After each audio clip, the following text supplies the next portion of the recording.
Call రాగానే immediately మేము వచ్చాము. దగ్గరే కాబట్టి రాగలిగాము వెంటనే. ఇలాంటి సిలిండర్లు అసలు వాడకూడదు సార్. వంట సిలిండర్లతోనే ఇది వెల్డింగ్ చేయడం ఇలాంటి చేయడం కరెక్ట్ కాదు. మేము ఎన్నోసార్లు అవేర్నెస్ ప్రోగ్రాంలో కండక్ట్ చేసి చెప్తుంటాం. చెప్పి విసిగిపోతుంటాం, కోపడుతుంటాం, వచ్చి పెడతాం. హోటల్స్ వాళ్ళకి కూడా చెప్తుంటాం. అది సార్ చెప్పండి. ఆ పీస్ కూడా అక్కడ ఉందండి ఆల్రెడీ. ఆ పీస్ అది వాడకూడదు సార్.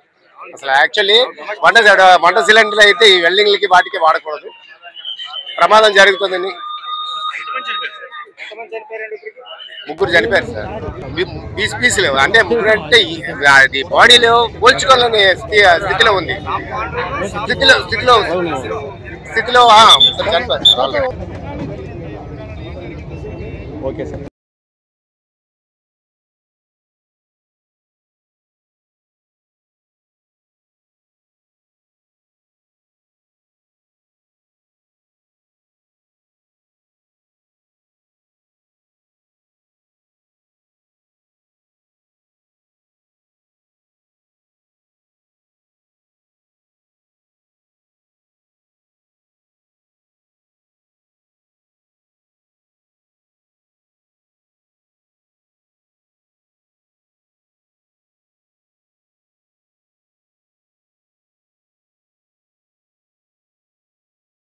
ఇక్కడ ఏట్ అవుతుందని బయటకు రావడానికి కరెంట్లన్నీ పోయాయి.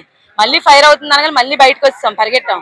అప్పుడు ఆ లోపు ఒక అతను కాలిపోయి నడుచుకొని అలా ముందుకు వచ్చి కాపాడండి అన్నారు. అలా ఎంతమంది చనిపోయారో తెలియదు కానీ 10 మంది ఉన్నారంటండి అందులోని. ఒక అతను ఏమంచి రంగా, ఒక అతను ఏమంచి గణేష్. మాకు తెలిసిన వాళ్ళు. వెల్డింగ్ షాపు, వల్ షాపు, తర్వాత పాన్ షాపు కాలిపోయిందండి. ఆ మనుషులు ఎవరు లేరు, తాళాలు వేసి ఉన్నాయి.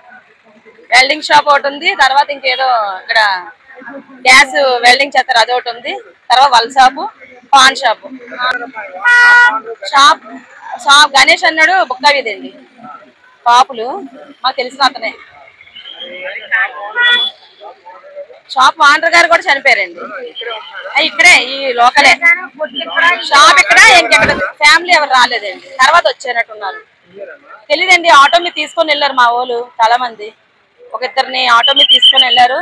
ప్రాణం ఉన్నోళ్ళు తీసుకొని వెళ్ళారు ఎమర్జెన్సీ అని. తర్వాత అంబులెన్స్లు వచ్చాయి అంతే.